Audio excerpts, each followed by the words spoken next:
విశాఖపట్నం నుంచి ఎర్నాకుళం వెళ్తున్న టాటా ఎర్నాకుళం ఎక్స్ప్రెస్ గత అర్ధరాత్రి అగ్ని ప్రమాదానికి గురైంది. ఈ దుర్ఘటనలో ఒక వృద్ధుడు సజీవ దహనం కాగా వందలాది మంది ప్రయాణికులు ప్రాణభయంతో వణికిపోయారు. రైలు విశాఖ జిల్లా దువ్వాడ దాటిన తర్వాత ఎలమంచలి సమీపంలో ఈ ప్రమాదం సంభవించింది.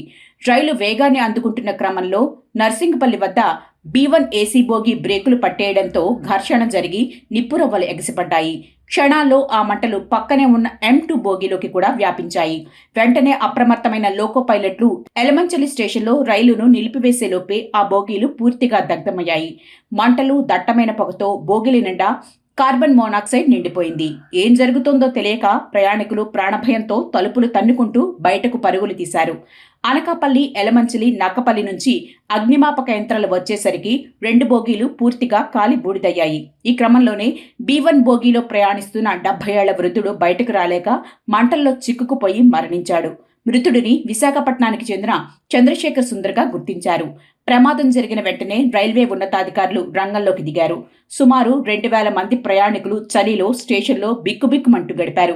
అధికారులు అంబులెన్స్లను రప్పించి క్షతగాత్రులను ఆసుపత్రికి తరలించారు. కాలిపోయిన బోగీలను వేరు చేసి మిగిలిన ప్రయాణికులను బస్సులు, ఇతర బోగీల ద్వారా గమ్యస్థానాలకు పంపించారు.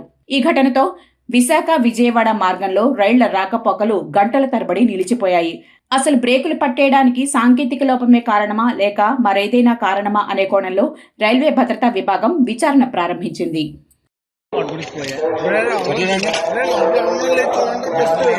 B1, M2 2 బోగీలు తగలడిపోతున్నాయి.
यहाँ ने यहाँ लग गया, वो जाएगी बोगी।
ఆఫ్ చేశారు.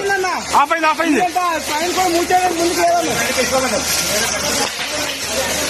అన్న ఇంకో బండి కంటే ఫోన్ చేయమట్లేదు. హెల్మెట్